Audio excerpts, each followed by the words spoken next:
pas croyante. Et je suis pas croyante non plus, mais c'est gentil, merci. Pas croyante. Parce que je crois en moi, c'est déjà pas mal.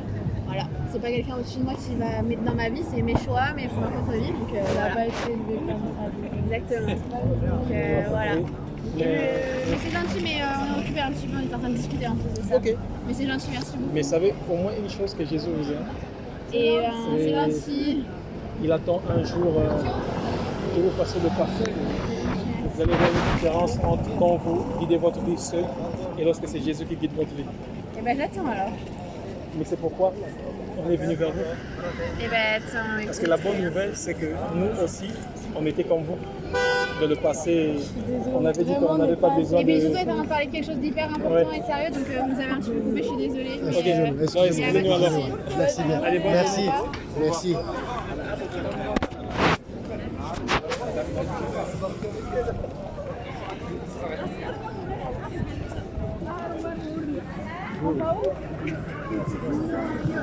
Mon père m'a pas donné d'argent pour aller au match.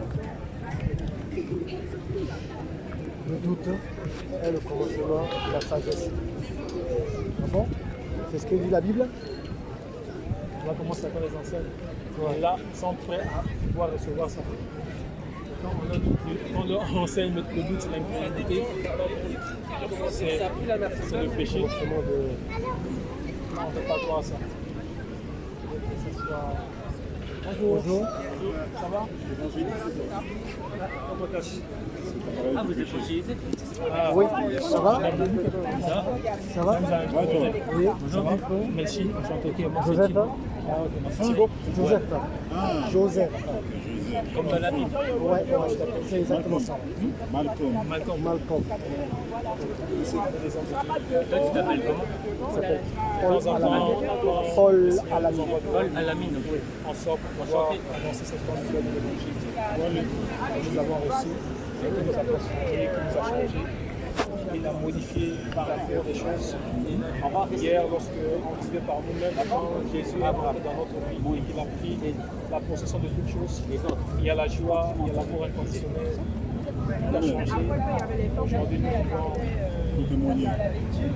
Comme la littérature a changé. Tout a changé.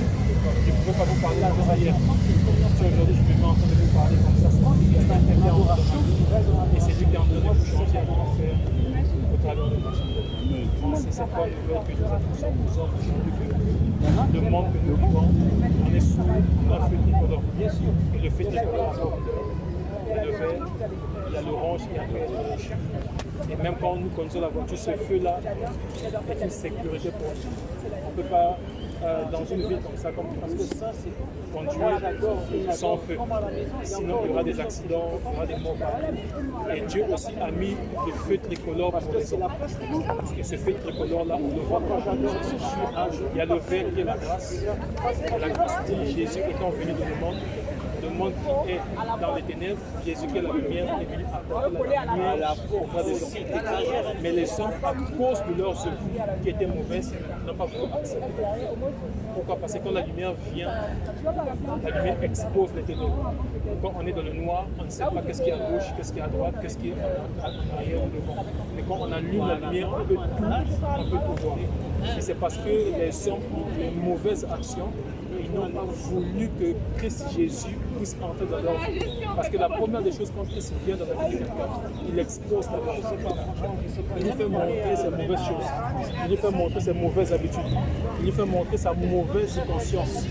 Et lorsque la personne est consciente de ses œuvres, de ses mauvaises œuvres, c'est là où il comprend qu'il a besoin d'un sauveur. Parce que de lui-même, il ne peut pas. Nous, quand nous étions, avant d'accepter ce message de l'évangile, de la paix et de l'amour, on avait aussi une vie. Donc, mais on était cachés. Lorsqu'on faisait des choses dans le secret, on avait peut-être des téléphones, on regardait les mauvaises choses au téléphone, mais nos amis ne connaissaient pas ce que nous faisions dans le secret. Mais il y avait un Dieu qui était quelque part. Lui, même si la fourmi est dans le noir, lui, il a les yeux pour voir cette fourmi-là. Et le jour où il s'est révélé à nous, sa lumière nous a éclairés, on a compris que ce que nous faisons était mauvais. Parce que si c'était bon, pourquoi le faire dans le secret? C'est la question que nous sommes posés. Et lorsqu'on a accepté que lui, il puisse entrer maintenant changer, parce qu'on n'a pas passé par nous-mêmes de pouvoir changer ça. On a peut-être pris la décision aujourd'hui d'arrêter, mais demain ou après-demain, on se va encore faire la même chose. C'est pour montrer qu'en l'homme, il a besoin d'un sauveur. Il y a un problème dans l'homme, mais donc il a besoin en fait d'un sauveur, d'une personne qui pourra enlever ça. C'est un fardeau. Enlever ça chez lui afin qu'il soit délivré. C'est pourquoi on parle du salut. Le salut, c'est la délivrance. C'est-à-dire qu'il y a quelque chose qui est sur nous et donc on a besoin que quelqu'un puisse ôter ça. Par nous-mêmes, on n'arrive pas. Et Dieu a tant aimé le monde qu'il a envoyé son Fils unique, Jésus, afin que quiconque croit en lui, qu'il ne meure pas, qu'il ne périsse pas, mais qu'il ait la vie éternelle. Sous le soleil, il n'y a aucun être humain qui a la vie éternelle. Aucun être humain qui est immortel. Parce que la vie éternelle, c'est la vie de Dieu. On meurt aujourd'hui, on peut enregistrer le nombre de morts par jour. On écoute ça dans les communiqués, dans les infos, que dans cette année, en France, on a enregistré tant de morts. Ça, c'est ce que l'homme peut faire. Mais enlever le pouvoir de la mort sur l'homme, l'homme ne peut pas faire ça. Et c'est pourquoi la grande question même qu'on se pose à tous, après cette vie sous le soleil, de l'autre côté, où est-ce que vous allez aller? Où est-ce qu'on ira? Parce que la décision se passe ici sur la terre. Parce que quand on bascule de l'autre côté du voile, on ne peut plus faire chemin. Pourquoi? D'ailleurs, toutes les personnes que nous connaissons qui sont mortes ne sont plus jamais revenues. La seule chose que nous avons d'eux, c'est le souvenir. Nous savons peut-être que c'est mon frère, hier, il m'a mené souvent des glaces. C'est ça qui reste. Mais lui, de l'autre côté, là-bas, il ne peut plus aussi faire chemin retour. Et s'il avait peut-être commis des mauvaises choses, et que de l'autre côté, il se retrouve du mauvais côté, c'est fini pour lui, il ne peut plus faire demi-tour.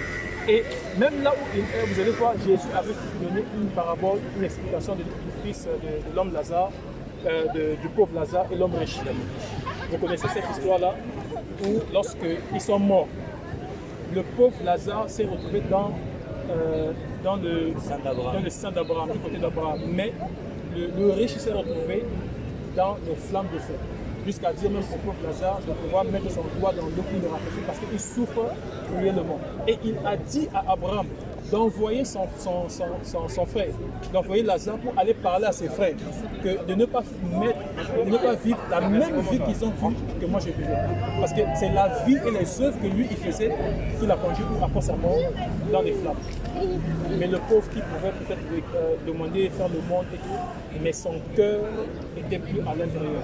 Et c'est pourquoi, avec sa condition de vie sur la terre, il est parti dans le Saint-Abraham. Donc c'est pour dire que ce n'est pas la condition de la vie de laquelle nous vivons sur la terre qui va faire qu'après ta mort, tu te retrouves du bon côté.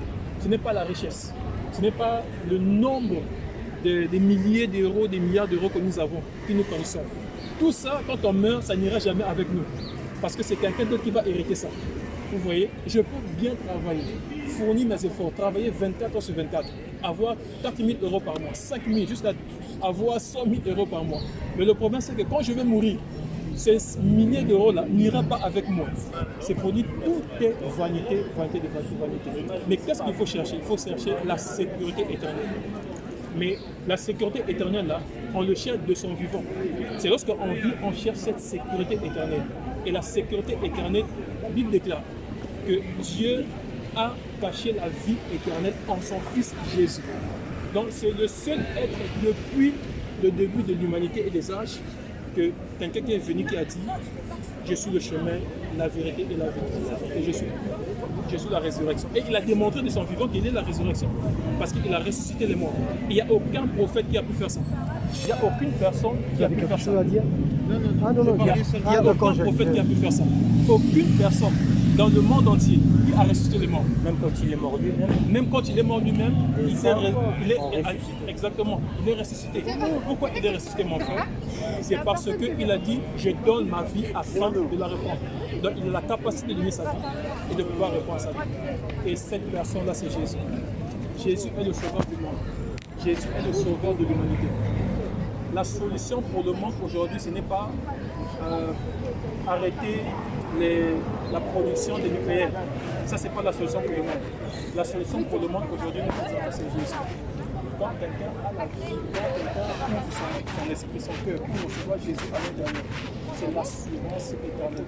C'est-à-dire que c'est le Fils, même s'il meurt aujourd'hui, la voiture qui l'avion qui est la mort pour venir de prendre, il ira de l'autre côté du pont des secours. Parce que la Bible parle de Jésus comme la Bible attribue de Jésus deux titres. Il est celui qui va juger les morts et les vivants. Maintenant, si aujourd'hui on présente Jésus et si quelqu'un n'accepte pas Jésus, de toutes les façons, même si aujourd'hui sur la terre, il refuse de rencontrer Jésus, après sa mort, il va le rencontrer. Mais il va le rencontrer comment? Tu vois, il va le rencontrer soit comme juge ou soit comme sauveur. Mais c'est très mal de rencontrer Jésus comme juge. C'est très mal. Or, si on le rencontre comme sauveur, pour le rencontrer comme sauveur après la mort, ça dépend de nos actions aujourd'hui. Et la bonne nouvelle, c'est que celui qui croit à Jésus aujourd'hui, c'est pas demain, à l'instant. La Bible enseigne, celui qui croit en moi a la vie éternelle et il ne vient pas au jugement, mais il peut passer de la mort à la vie. Tu vois? Et c'est cette bonne nouvelle de l'évangile que Dieu a sauvé les hommes au travers de Jésus qui est la vie éternelle. Dieu a donné aux hommes l'immortalité. Mais cette immortalité-là, c'est au travers de qui? De Jésus. Et l'immortalité, c'est quoi? C'est la vie de Dieu. Parce que Dieu est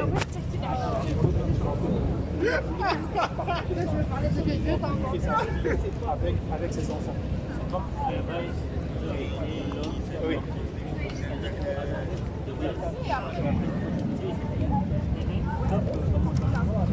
Le fruit.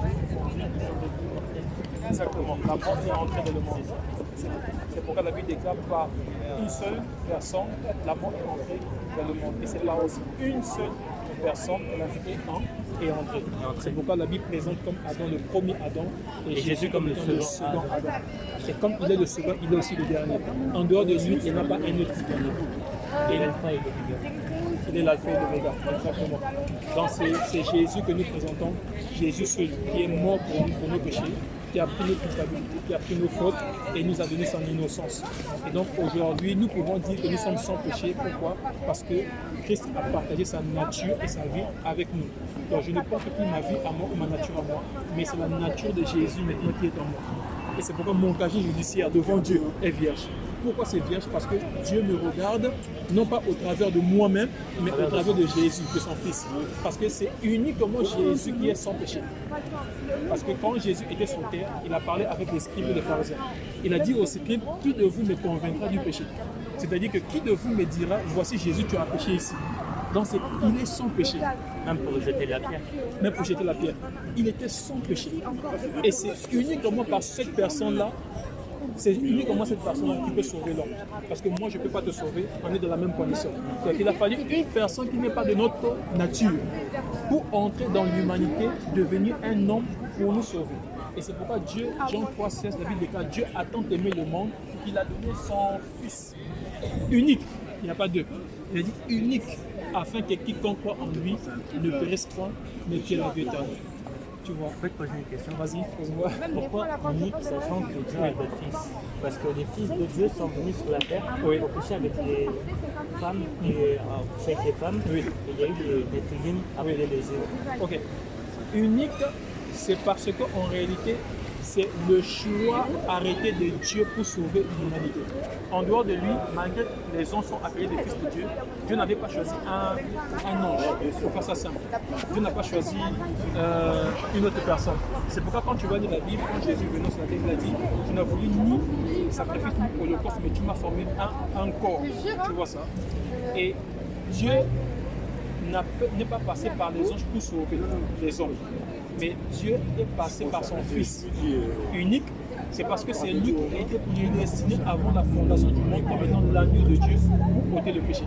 Donc ce n'est pas un ange, ce n'est pas une personne comme toi et moi, mais c'était une personne à la personne de Jésus. Et le fait qu'il soit unique, c'est parce que la promesse, c'est parce que la promesse de la vie éternelle est sur lui. Tu vois, c'est comme aujourd'hui, Abraham avait deux fils. Il avait Ismaël et Isaac. Mais quand Dieu s'est présenté à Abraham, il a dit ton enfant unique. Il a parlé de qui? D'Isaac. Pour aller le donner en sacrifice à la montagne. Parce que c'était l'enfant de la promesse. Parce que c'est l'enfant de la promesse. Donc, puisque la promesse de Dieu pour la vie éternelle des hommes se trouve en Christ, donc il est le Fils unique. Donc, ça veut dire quoi le Fils unique? C'est le Fils de la promesse. Tu comprends? C'est pourquoi Dieu, la promesse de Dieu pour la vie éternelle, c'était Jésus. Et il a fait ouvert ça par le canal de l'évangile.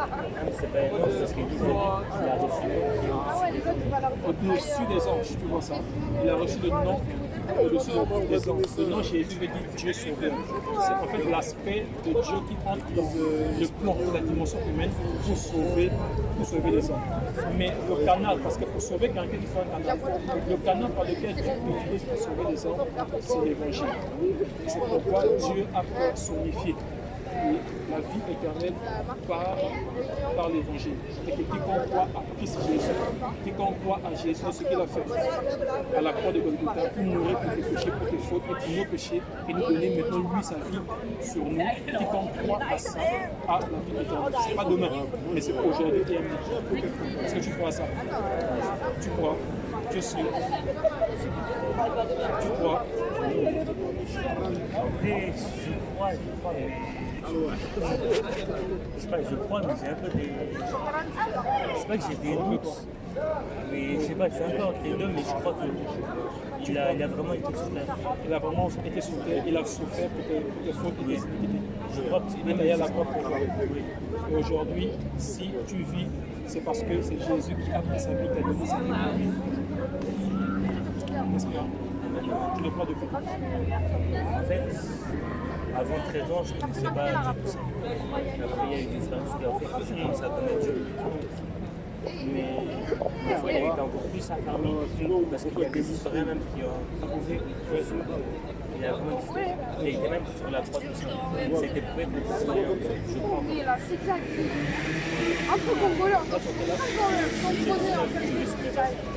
Est-ce que je peux te poser une question? Est-ce que tu lis la Bible? Je lis la Bible. Tu lis la Bible?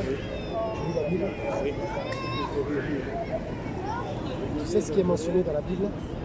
C'est la parole de qui est mentionnée dans la Bible? La parole de Dieu. C'est la parole de Dieu. Tu crois en cette parole? Un peu encore hésitant, mais oui. Ok. Est-ce que tu as fait une rencontre dans la parole quand tu lisais? Quand tu lis, est-ce que tu as fait la rencontre? C'est-à-dire Une rencontre, c'est-à-dire quand tu lis, tu dois faire une rencontre avec celui qui parle dans la Bible. Parce que celui qui parle dans la Bible doit venir toucher ton cœur.